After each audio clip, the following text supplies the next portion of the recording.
श्रीमद् भगवत गीता के 12वें अध्याय का महात्म्य। श्री महादेव जी कहते हैं, पार्वती, दक्षिण दिशा में कोल्हापुर नामक एक नगर है जो सब प्रकार के सुखों का आधार, सिद्ध महात्माओं का निवास स्थान तथा सिद्धि प्राप्ति का क्षेत्र है। वो पराशक्ति भगवती लक्ष्मी की प्रधान पीठ है। संपूर्ण देवता उसका सेवन करते हैं। वो पुराण प्रसिद्ध तीर्थ, भोग और मोक्ष प्रदान करने वाला है। वहां करोड़ों तीर्थ और शिवलिंग हैं।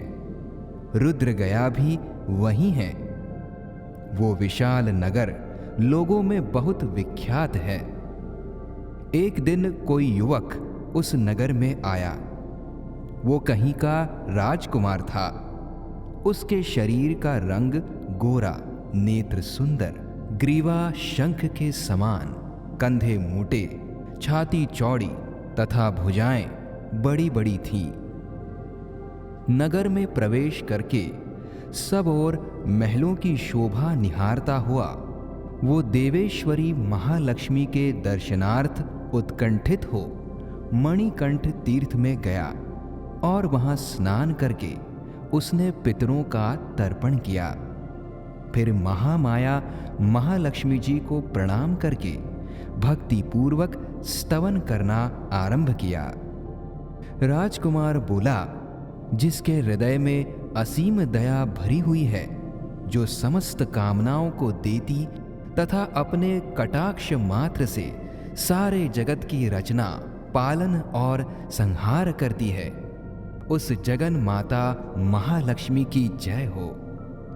जिस शक्ति के सहारे उसी के आदेश के अनुसार परमेष्ठी ब्रह्मा सृष्टि रचते हैं, भगवान अच्युत जगत का पालन करते हैं तथा भगवान रुद्र अखिल विश्व का संहार करते हैं, उस सृष्टि, पालन और संहार की शक्ति से संपन्न भगवती पराशक्ति का मैं भजन करता हूँ। कमले, योगी जन तुम्हारे चरण कमलों का चिंतन करते हैं। कमलालये, तुम अपनी स्वाभाविक सत्ता से ही हमारे समस्त इंद्रिय गोचर विषयों को जानती हो।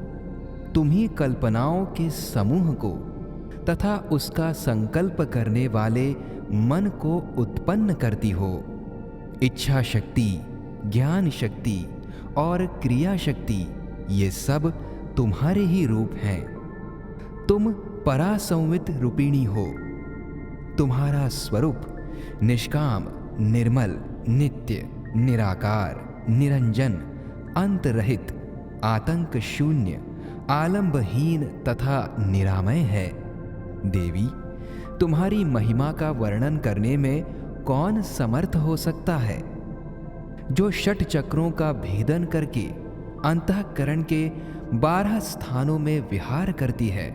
अनाहत, ध्वनि, बिंदु, नाद और कला, ये जिसके स्वरूप हैं, उस माता महालक्ष्मी को मैं प्रणाम करता हूँ। माता, तुम अपने मुख रूपी पूर्ण चंद्रमा से प्रकट होने वाली अमृत राशि को बहाया करती हो। तुम ही परा, पश्यंती, मध्यमा और वैखरी नामक वाणी हो। मैं तुम्हें नमस्कार करता हूँ। देवी, तुम जगत की रक्षा के लिए अनेक रूप धारण किया करती हो। अंबिके, तुम ही ब्राह्मी, वैष्णवी तथा माहेश्वरी शक्ति हो। वाराही, महालक्ष्मी, नारसिंही, ऐन्द्री, कौमारी, चंडिका, जगत को पवित्र करने वाली लक्ष्मी, जगन माता सावित्री, चंद्रकला तथा रोहिणी भी तुम ही हो। परमेश्वरी, तुम भक्तों का मनोरथ पूर्ण करने के लिए कल्पलता के समान हो। मुझ पर प्रसन्न हो जाओ। उसके इस प्रकार स्तुति करने पर भगवती महालक्ष्मी अपना साक्षात स्वरूप धारण करके बोली, राजकुमार, मैं तुमसे प्रसन्न हूं, तुम कोई उत्तम वर मांगो। राजकुमार बोला, मां, मेरे पिता राजा बृहद्रथ अश्वमेध नामक महान यज्ञ का अनुष्ठान कर रहे थे। वे दैव योग से रोगग्रस्त होकर स्वर्गगामी हो गए। इसी बीच में यूप में बंधे हुए मेरे यज्ञ संबंधी घोड़े का, जो समूची पृथ्वी को परिक्रमा करके लौटा था, किसी ने रात्रि में बंधन काटकर कहीं अन्यत्र पहुंचा दिया। उसकी खोज में मैंने कुछ लोगों को भेजा था, किंतु वे कहीं भी उसका पता न पाकर जब खाली हाथ लौट आए हैं, तब मैं सब ऋत्विजों से आज्ञा लेकर तुम्हारी शरण में आया हूं। देवी, यदि तुम मुझ पर प्रसन्न हो तो मेरे यज्ञ का घोड़ा मुझे मिल जाए, जिससे यज्ञ पूर्ण हो सके। तभी मैं अपने पिताजी का ऋण उतार सकूंगा। शरणागतों पर दया करने वाली जगत जननी लक्ष्मी, जिससे मेरा यज्ञ पूर्ण हो, वो उपाय करो। भगवती लक्ष्मी ने कहा, राजकुमार, मेरे मंदिर में दरवाजे पर एक ब्राह्मण रहते हैं, जो लोगों में सिद्ध समाधि के नाम से विख्यात हैं। वे मेरी आज्ञा से तुम्हारा सब काम पूरा कर देंगे। महालक्ष्मी के इस प्रकार कहने पर राजकुमार उस स्थान पर आए जहां सिद्ध समाधि रहते थे। उनके चरणों में प्रणाम करके राजकुमार चुपचाप हाथ जोड़कर खड़े हो गए। तब ब्राह्मण ने कहा, तुम्हें माताजी ने यहां भेजा है। अच्छा देखो, अब मैं तुम्हारा सारा अभीष्ट कार्य सिद्ध करता हूं। यों कहकर मंत्रवेत्ता ब्राह्मण ने सब देवताओं को वहीं खींचा। राजकुमार ने देखा, उस समय सब देवता हाथ जोड़े थर थर कांपते हुए वहां उपस्थित हो गए। तब उन श्रेष्ठ ब्राह्मण ने समस्त देवताओं से कहा, देवगण, इस राजकुमार का अश्व, जो यज्ञ के लिए निश्चित हो चुका था, रात में देवराज इंद्र ने चुराकर अन्यत्र पहुंचा दिया है। उसे शीघ्र ले आओ। तब देवताओं ने मुनि के कहने से यज्ञ का घोड़ा लाकर दे दिया। इसके बाद उन्होंने उन्हें जाने की आज्ञा दी। देवताओं को आकर्षित होकर यहां आया देख तथा खोए हुए अश्व को पाकर राजकुमार ने मुनि के चरणों में प्रणाम करके कहा, महर्षि, आपका ये सामर्थ्य आश्चर्यजनक है। आप ही ऐसा कार्य कर सकते हैं, दूसरा कोई नहीं। ब्रह्मन, मेरी प्रार्थना सुनिए। मेरे पिता राजा बृहद्रथ अश्वमेध यज्ञ का अनुष्ठान आरंभ करके दैव योग से मृत्यु को प्राप्त हो गए हैं। अभी तक उनका शरीर तपाए हुए तेल में सुखाकर मैंने रख छोड़ा है। साधु श्रेष्ठ, आप उन्हें पुनः जीवित कर दीजिए। यह सुनकर महामुनि ब्राह्मण ने किंचित मुस्कुराकर कहा, चलो, वहां यज्ञ मंडप में तुम्हारे पिता मौजूद हैं, चलें। तब सिद्ध समाधि ने राजकुमार के साथ वहां जाकर जल अभिमंत्रित किया और उसे शव के मस्तक पर रखा। उसके रखते ही राजा सचेत होकर उठ बैठे। फिर उन्होंने ब्राह्मण को देखकर पूछा, धर्म स्वरूप आप कौन हैं? तब राजकुमार ने महाराज से पहले का सारा हाल कह सुनाया। राजा ने अपने को पुनः जीवन दान देने वाले ब्राह्मण को नमस्कार करके पूछा, ब्राह्मण, किस पुण्य से आपको ये अलौकिक शक्ति प्राप्त हुई है? उनके यों कहने पर ब्राह्मण ने मधुर वाणी में कहा, राजन, मैं प्रतिदिन आलस्य रहित होकर गीता के 12वें अध्याय का जप करता हूं, उसी से मुझे यह शक्ति मिली है जिससे तुम्हें जीवन प्राप्त हुआ है। यह सुनकर ब्राह्मणों सहित राजा ने उन ब्रह्मर्षि से गीता के 12वें अध्याय का अध्ययन किया। उसके महात्म्य से उन सब की सद्गति हो गई। दूसरे दूसरे जीव भी उसके पाठ से परम मोक्ष को प्राप्त हो चुके हैं। अथ 12ोऽध्यायः।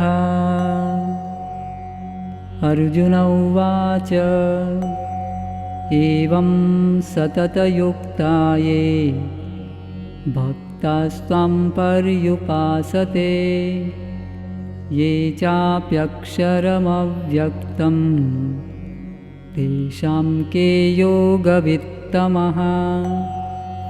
श्रीभगवानुवाच मय्यावेश्य मनो ये मां नित्ययुक्ता उपासते श्रद्धया परयोपेता स्ते मे युक्ततमा मतः।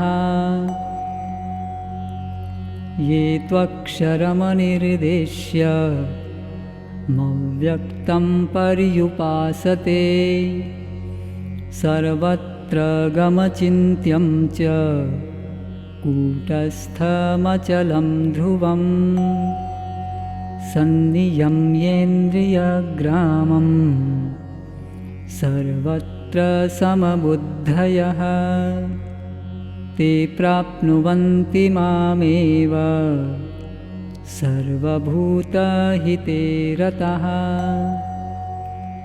क्लेशोऽधिकतरस्तेषामव्यक्तासक्तचेतसाम् अव्यक्ता हि गतिर्दुःखं देहवद्भिरवाप्यते।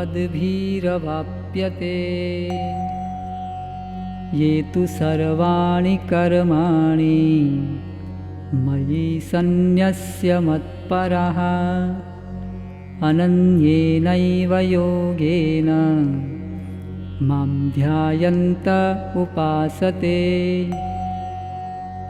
तेषामहं समुद्धर्ता मृत्युसंसारसागरात् भवामि न चिरात् पार्थ मय्यावेशितचेतसाम्। मय्येव मन आधत्स्व मयि बुद्धिं निवेशय निवसिष्यसि मय्येव अत ऊर्ध्वं न संशयः। अथ चित्तं समाधातुं न शक्नोषि मयि स्थिरम् अभ्यासयोगेन ततो मामिच्छाप्तुं धनञ्जय। अभ्यासेऽप्यसमर्थोऽसि मत्कर्म परमो भव मदर्थमपि कर्माणि कुर्वन् सिद्धिमवाप्स्यसि। अथैतदप्यशक्तोऽसि कर्तुं मद्योगमाश्रितः सर्वकर्मफलत्यागं ततः कुरु यतात्मवान्। श्रेयो हि ज्ञानमभ्यासात् ज्ञानाध्यानं विशिष्यते ध्यानात् कर्मफलत्यागाच्च्यागच्छन्तिरनन्तरम्। अद्वेष्टा सर्वभूतानां मैत्रः करुण एव च निर्ममो निरहङ्कारः समदुःखसुखक्षमी सन्तुष्टः सततं योगी यतात्मा दृढनिश्चयः। मय्यर्पितमनो बुद्धिर्यो मद्भक्तः स मे प्रियः। यस्मान्नो द्विजते लोको लोकान्नो द्विजते च यः हर्षामर्षभयोद्वेगैर्मुक्तो यः स च मे प्रियः अनपेक्षः शुचिर्दक्ष उदासीनो गतव्यथः सर्वारम्भपरित्यागी यो मद्भक्तः स मे प्रियः यो न हृष्यति न द्वेष्टि न शोचति न काङ्क्षति शुभाशुभपरित्यागी भक्तिमान्यः स मे प्रियः समः शत्रौ च मित्रे च तथा मानापमानयोः शीतोष्णसुखदुःखेषु समः सङ्गविवर्जितः तुल्यनिन्दास्तुतिर्मौनी सन्तुष्टो येन केनचित् अनिकेतः स्थिरमतिर्भक्तिमान् मे प्रियो नरः ये तु धर्म्यामृतमिदं यथोक्तं पर्युपासते श्रद्दधाना मत्परमा भक्तास्तेतीव मे प्रियः। ॐ तत्सदिति श्रीमद्भगवद्गीतासु उपनिषत्सु ब्रह्मविद्यायां योगशास्त्रे श्रीकृष्णार्जुनसंवादे भक्तियोगो नाम 12ोऽध्यायः।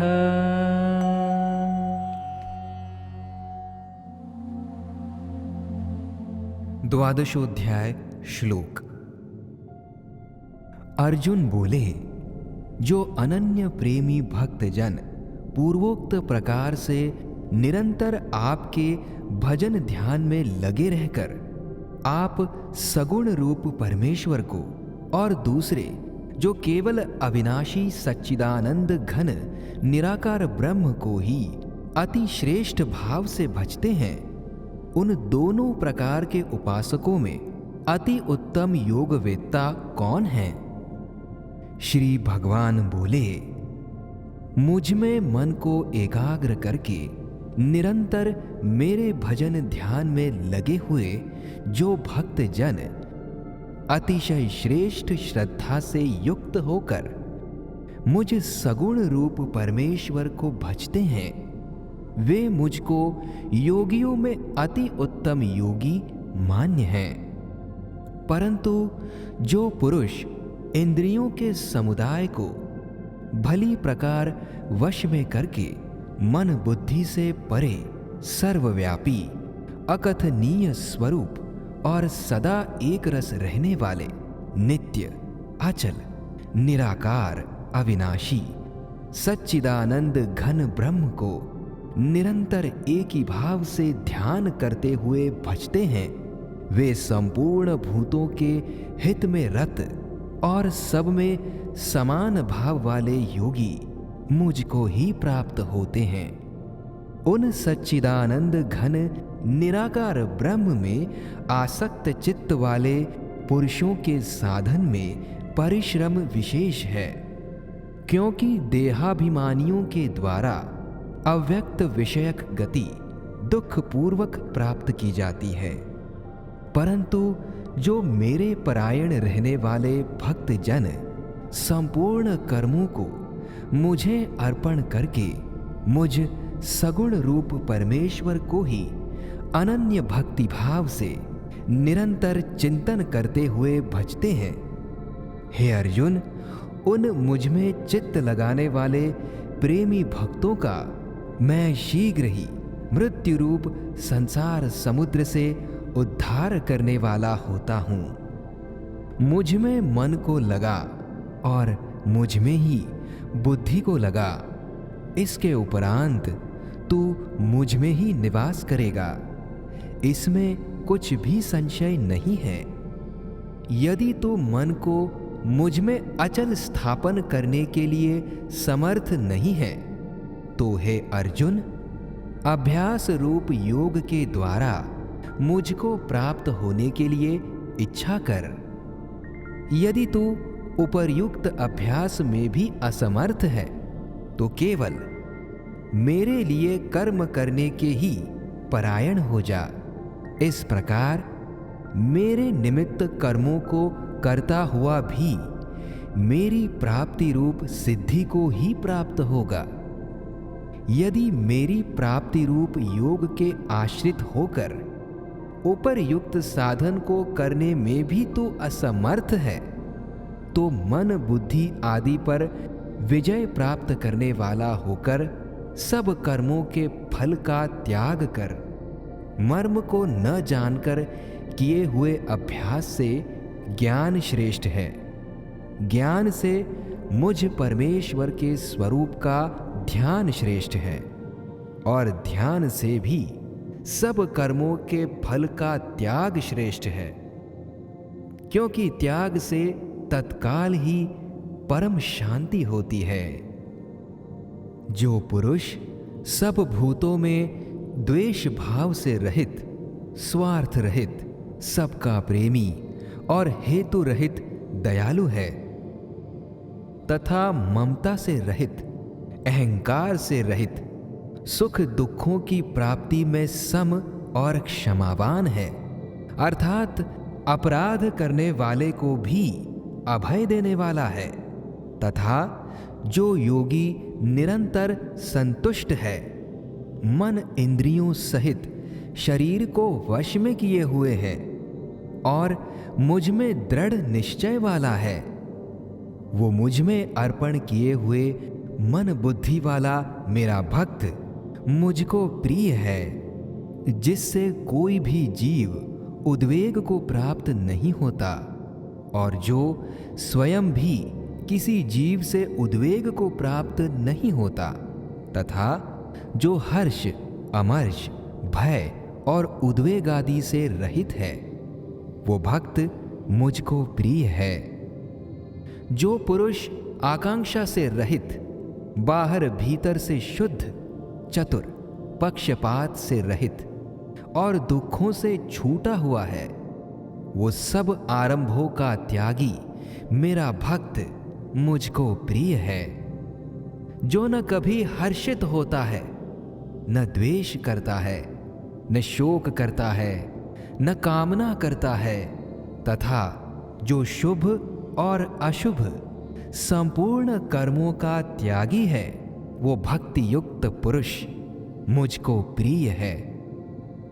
जो शत्रु मित्र में और मान अपमान में सम है, तथा सर्दी गर्मी और सुख दुखादि द्वंद्वों में सम है और आसक्ति से रहित है, जो निंदा स्तुति को समान समझने वाला, मननशील और जिस किसी प्रकार से भी शरीर का निर्वाह होने में सदा ही संतुष्ट है और रहने के स्थान में ममता और आसक्ति से रहित है, वो स्थिर बुद्धि भक्तिमान पुरुष मुझको प्रिय है।